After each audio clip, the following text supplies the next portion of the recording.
thanks, Frank. Frank didn't mention, usually he does, but that's okay.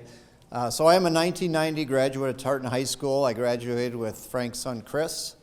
And Chris, as most of you know, is a now retired Navy captain, physician. And so I see Frank a lot more than my classmate. Every month we catch up on things, and I really appreciate that. So also appreciate the chance to be here today and speak to you about what I do in my role and how it relates to all of us in some ways. So I'm going to talk a little bit about how things have evolved at the Capitol over recent years, and then open up the floor for some questions. So one of the things I'd like to do at the very beginning is kind of explain why is the State Patrol in charge of security at the Capitol.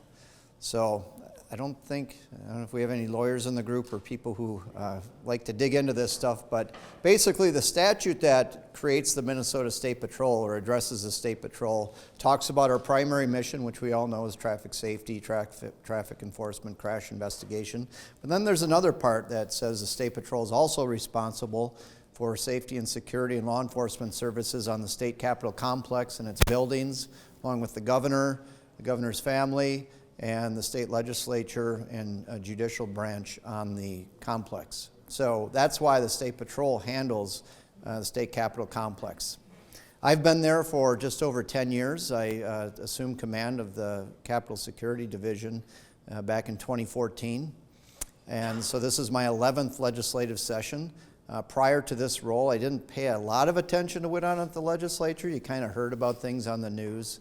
But now I've had just over, my 11th session of, as I would say, making or seeing how the sausage is made, and it is not pleasant. But that's the way government is. So with our role down there with security at the Capitol, along with that, as Frank mentioned, is our executive protection section, which is the governor's security detail. Needless to say, in the 11 years I've been down there, things have changed significantly in a lot of different ways. So I'm going to spend the first part of the presentation just talking about some of the evolution of what we've seen, and then how we've reacted and adapted to this new environment, and then where we see things going potentially in the future. So when we talk about the need for security and how things have changed, there's a couple dates that come into mind. Typically 9/11, that's when all of a sudden how we traveled and entered the airport, and a lot of those security measures changed. And then we look at 2020 with what happened started really with some civil unrest in reaction to COVID lockdowns, and then the death of George Floyd and the civil unrest that came after that, and then moved forward from there. So while I was a state trooper back in 2001 and 9/11, we're not going to rehash all that. That did result in some changes.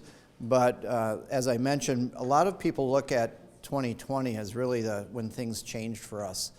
For my role at the Capitol, it actually started before that. 2016, and I was down there. You probably all remember the death of Philando Castile, who was shot and killed up on Larpenteur Avenue by the fairgrounds. Well, at the time, the state capitol was under construction, if you remember that. So the building was closed off, nobody was there. So in the middle of the night, when people what happened is a protest erupted in the middle of the night. Where did they go? Does anybody remember? Nope. You already forgot. That's okay. The governor's residence. So what we learned and what has changed, one of the changes is instead of people going to the place of someone's work, now it's not uncommon for them to show up at the residence of a politician, elected officials. County Attorney Pete Orput, when he was with us, rest his soul, they protested at his house. So that changed significantly some of the activities of protest groups on both ends of the political spectrum. We saw some of that during some of the COVID lockdown protests. So that's where we saw a significant change of more direct action at people's personal residences and personally targeting them. So that protest erupted in the middle of the night of the shooting. If you recall correctly, there was an encampment in front of the governor's residence for close to a month before we worked with St. Paul PD to take that and move that out. And then that continued into 2017 with the first time that President Trump was elected. We had the largest march anyone had ever seen at the state capitol. It was in January of 2017. It's one of those things where it was a warmer Saturday. The weather didn't dissuade anyone from showing up, and it's really difficult to estimate crowd sizes, but we had what we think to be about 80 to 100,000 people down there for a march. And so those of you who are familiar with the Capitol grounds and the layout down there, we have the upper and lower mall of the Capitol, and that's referred to as the immediate space to the south of the Capitol. There's Martin Luther King Boulevard, and then a large green space south of that, between that and the Veterans Service Building. That entire space was filled, and then it was solid people from curb to curb on John Ireland Boulevard all the way up to the cathedral. And so just a massive, massive crowd for that particular march. And then, again, that sort of continued into the spring of 2017, where we had a number of political affiliated events that erupted into violence. The first one on March 4th of 2017, and then the first Saturday of each month all the way through June, where we had groups from both ends of the political spectrum arrive, clash, made several arrests, but again, a lot of that fades into people's memories pretty quickly. So fast forward to 2020, COVID lockdown affected all of us, death of George Floyd, we all know what happened after that, and that's where we really saw a huge shift in how we prepare for events and how we handle security incidents down there. So when we look at this and talk about it and wonder, why did we get here? How did we get here? I heard a quote actually just last week, and this isn't directed towards any political group affiliation anywhere. It's just kind of the way the stage we're in. And I'm not even going to say who said it because it'll taint people's opinion of the quote. But it was very simple, and in my time down there, I recognized this, that there is no currency in common ground.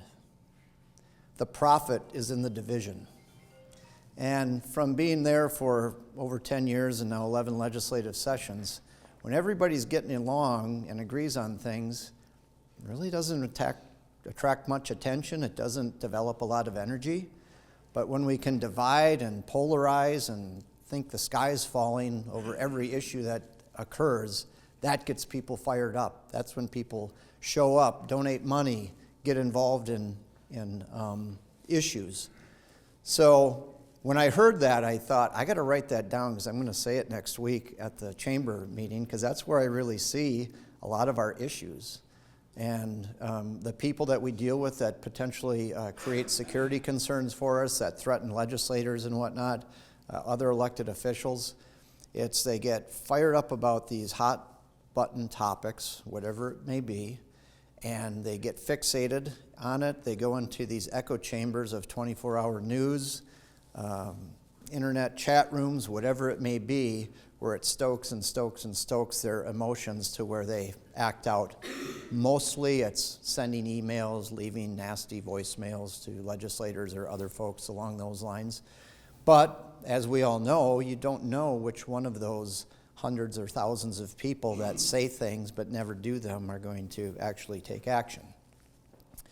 So that leads to something we talked about here at the table, was why do people cross that line and how do you prepare for that?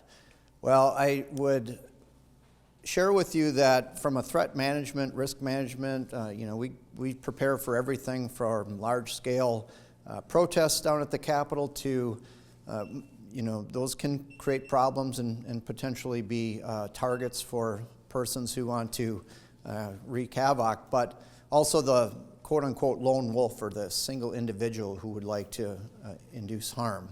So whenever we see something unique or I wouldn't say unheard of, nothing, very, very little is unheard of or hasn't happened before. Oftentimes we forget, but whether it is the differences that we put into our plans based on the attack in New Orleans on New Year's Eve where we had a vehicle attack in a mass gathering, or we have a situation like we talked about, and Eric asked about the murder of the United Healthcare CEO, where he is attending a conference, someone comes up behind him on the street and kills him. What does that do to us from a law enforcement safety security standpoint? Well, that plants the seed in someone else's mind potentially. And we use the term ideation as what it may spur in someone else. And so when we look at, managing threats, managing risks, typically someone who commits one of those acts, it all starts with a grievance. Whatever the grievance is, doesn't really, matter. At some point, they get the idea or the ideation of violence as a solution to that problem. Whether it's I've tried everything else, nobody's listening to me, whatever it may be, when you debrief these things, when you do a post-mortem, as they say, on them, usually at some point this grievance turns into, instead of writing letters, calling, et cetera, they identify violence as a potential solution to their problem. Now, why they do that, there's a whole lot that goes into that, and I won't really get into that because we have a short time here today. But that's what we're always thinking about. Like, what is this incident that maybe happened in another part of the country, another part of the world, potentially, how does that impact someone who might be targeting an event we have, or changing the behaviors of someone who's already on our radar because they're a regular person who calls, emails, and is potentially escalating their behavior. But it's something that we all talk about, we all deal with, the people that are in my line of work, and then we collaborate and discuss how we can mitigate those threats. So as part of my role at the Capitol, people oftentimes think, you're in charge of security at the Capitol, so you're the one who says, we're going to do this, we're going to do that, we're going to implement these security measures, restrict this area. Well, it doesn't work that way. Just like in a lot of places, there's stakeholders involved, and kind of the unique aspect of the state capitals, we have a few different things in play. Number one is division of government, right? State Patrol is an executive branch agency. Ultimately, I work for the governor, and we implement, the governor doesn't necessarily get into the granular what we do on day to day, but we're an executive branch agency. We work for the governor's office. The legislative branch, they operate independently.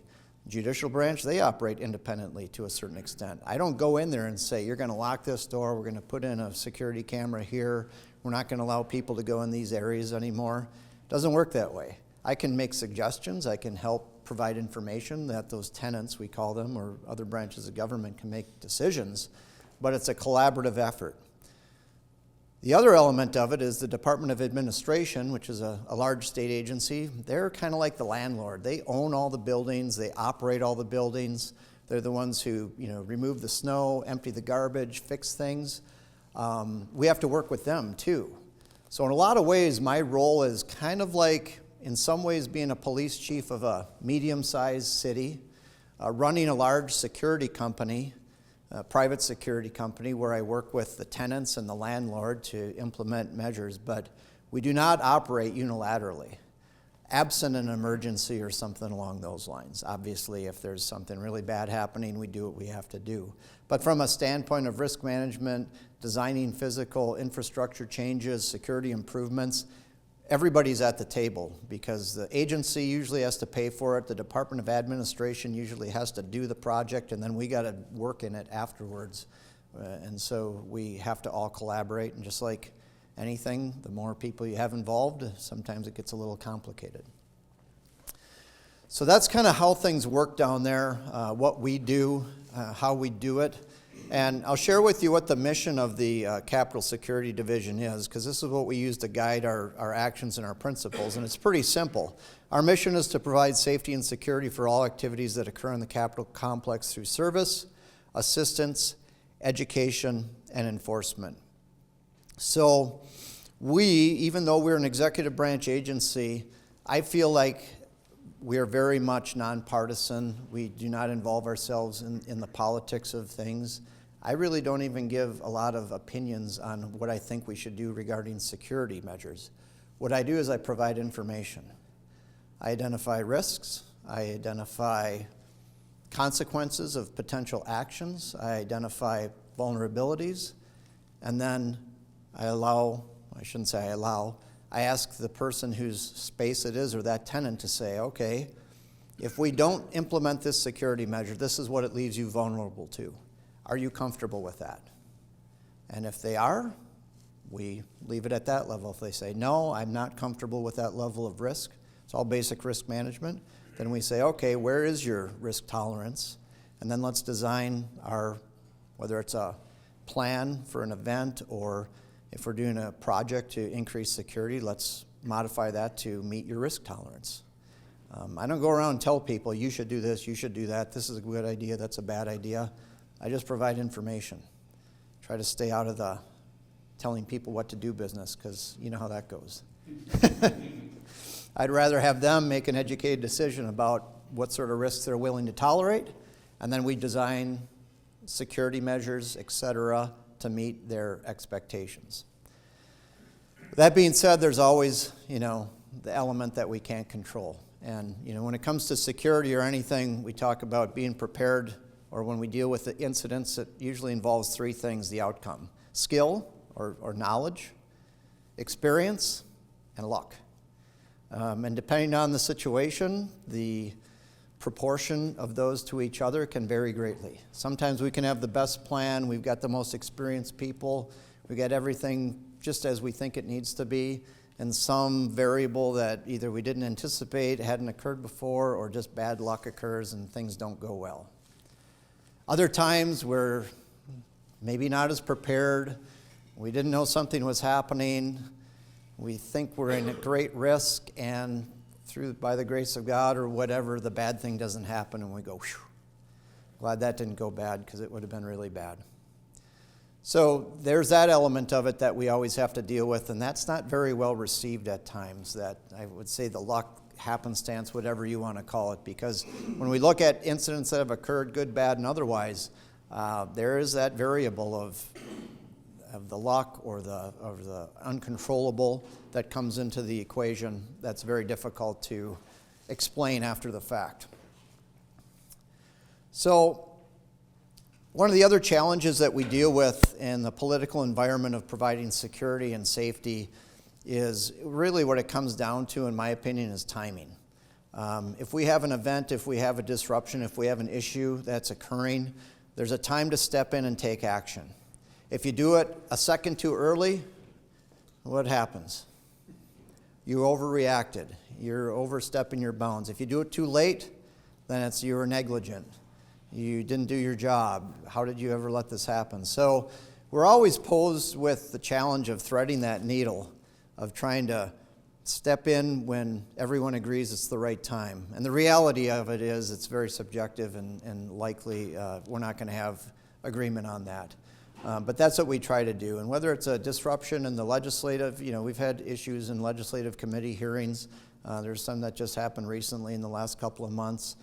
We meet with folks, explain why we handled it that way, what we might do differently next time, or why maybe things occurred that did. But that threading the needle of just the right time is always a challenge. And so if we have an issue, if we have a problem, someone disagrees with what we do, typically I'll sit down with a legislator or whoever is requesting more information and kind of explain add a little extra context as to why actions were taken and why we did what we did, in an effort to try to explain the rest of the story to them. I was going to start a stopwatch and I didn't. So how much? About 5 more minutes talking and then give 5 minutes for questions. Okay. So what does this all mean to you, and what can I share that I learned that you can walk out of here and use to your benefit? Well, when I went down to the state capitol, it was like getting a new job. I was a patrol trooper, I was our PIO, I was on our SWAT team. I did a lot of things that when we react to other things that happen.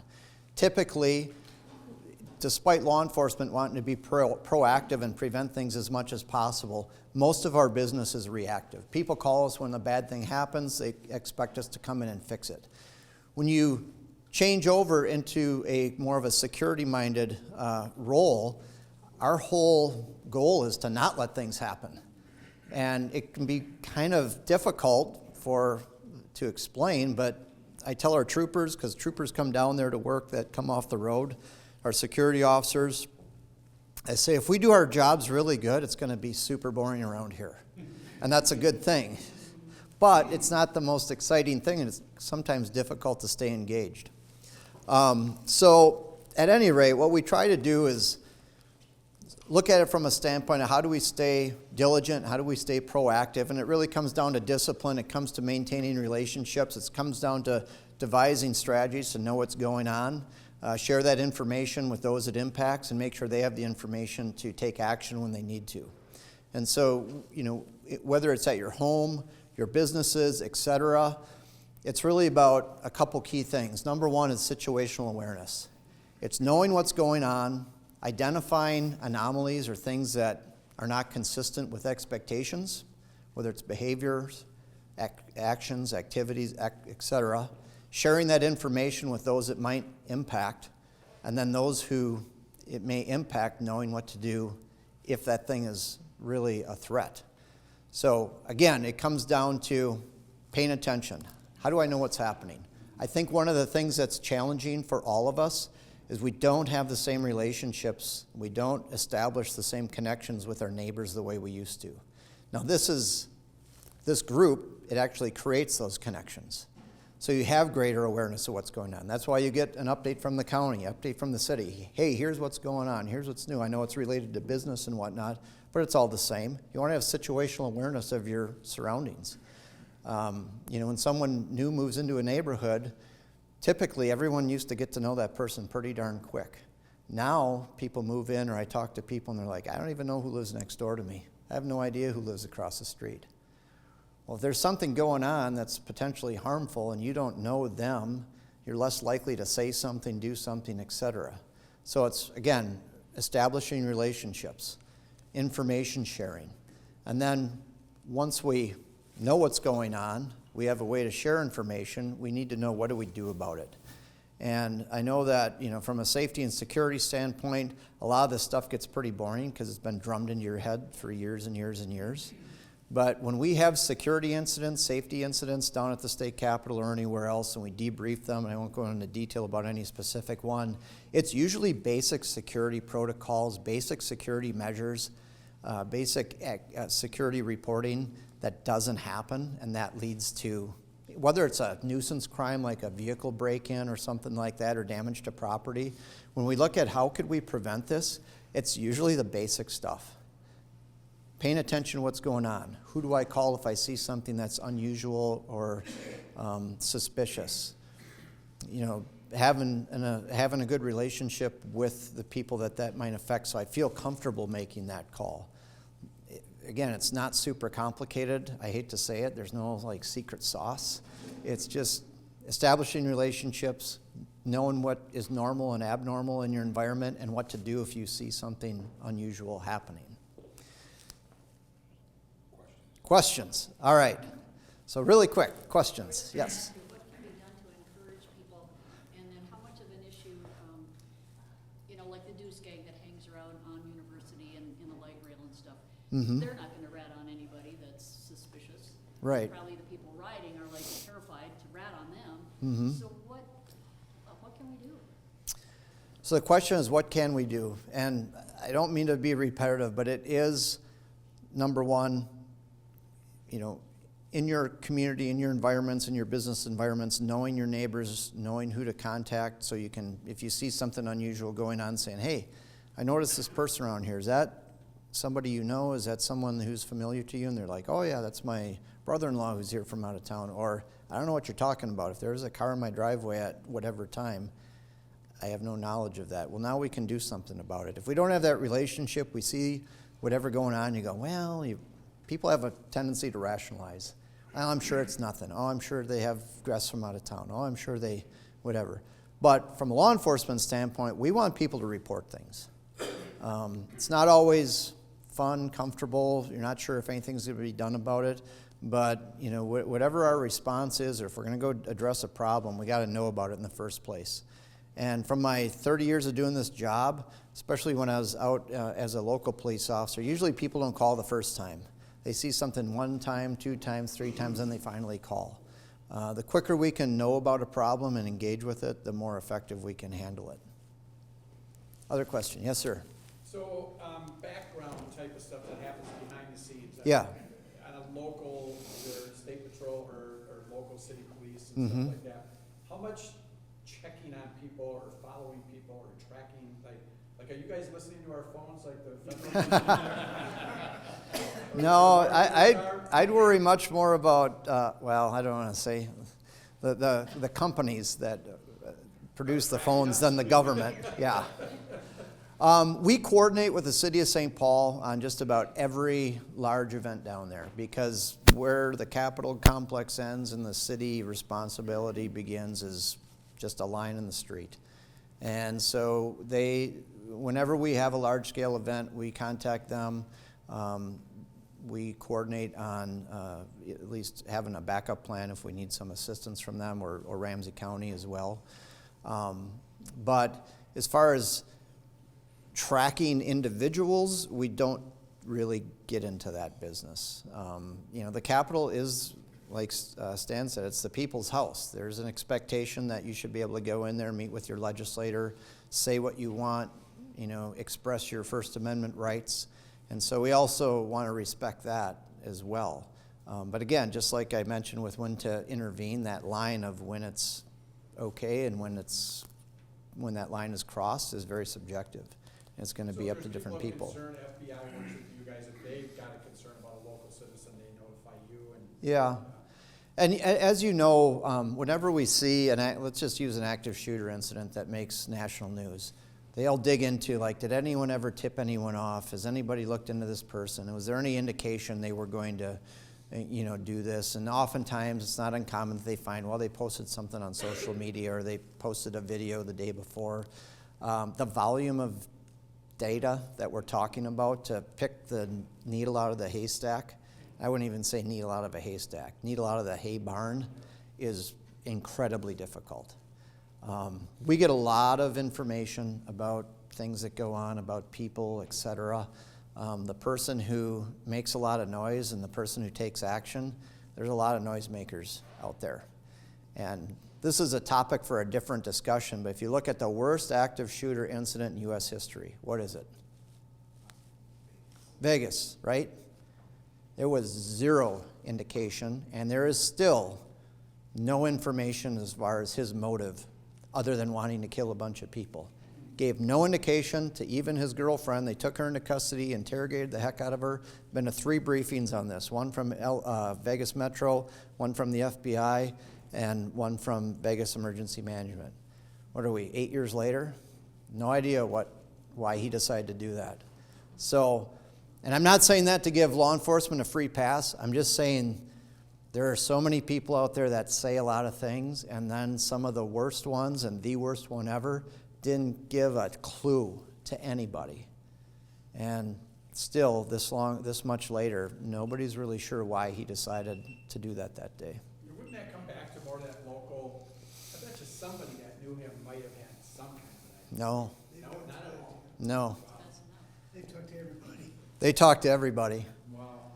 And I don't want to go to a different direction, but there's a couple things that led to that too. One, he had lots of guns and lots of ammo. So he didn't have to go buy a bunch of stuff and, people go, why is this guy buying all these guns and all this ammo? Like, he had it all, so all he had to do was get in the hotel. Well, you go in a hotel that's got tens of thousands of people a day moving in and out, you can do that pretty unnoticed because of that. You try to do it at the, hotel over here. Somebody's going to go, why is this person bringing 25 suitcases in? That doesn't make sense. You do it in Vegas where different entrances, different bellhops, etc. Nobody knows. You slide by on. I mean, he did a ton of homework. It was obvious that he did a ton of planning, but he knew what he was doing, but nobody knows why. Other questions?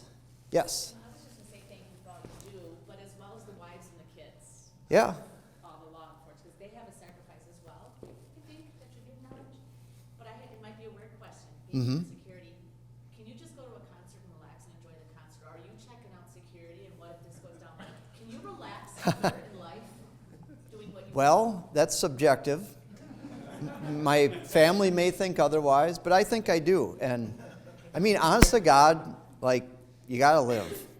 And I think just recognizing the presence of risk, yeah, something really bad could happen any day, anywhere. You can either go crazy worrying about it, or you can do what you feel you need to do to make yourself comfortable. And that's what I do. I don't walk around paranoid, but I think I pay attention, maybe a little more than the average person. There's things I might notice that others may not, but I can't let it consume my life, or I won't be able to stay in this business. It'd be hard for most One of more us. question. Yep. One more question. Who? Oh, sorry. You already had one, so. I'm just gonna help you out. Yeah. You made mention that, you don't like to tell people what they need to do. You Yeah. want them to make educated decisions and Yes. so forth. Are there non-negotiables, though? I will educate them as to like the consequences or potential consequences, and I'll have people ask me, "What would you do?" And I say, "Well, here's what I would do. You make your decision." I will say, to qualify that, that's absent an emergency. Like, we have a true emergency down there, then we're going to tell people what to do and do what we have to do to keep them safe. But when it comes to planning and whatnot, even when we plan for events, internally we go, okay, what's our risk tolerance? If it's not very high because of whatever's going on, we're going to gear up a lot more than we might in another situation where we don't look at the risk quite as high, or our experience with a certain group may be a little bit different. But you just never know. At the end of the day, there can always be a variable that gets brought into the equation that was unanticipated. That's it. Thank you.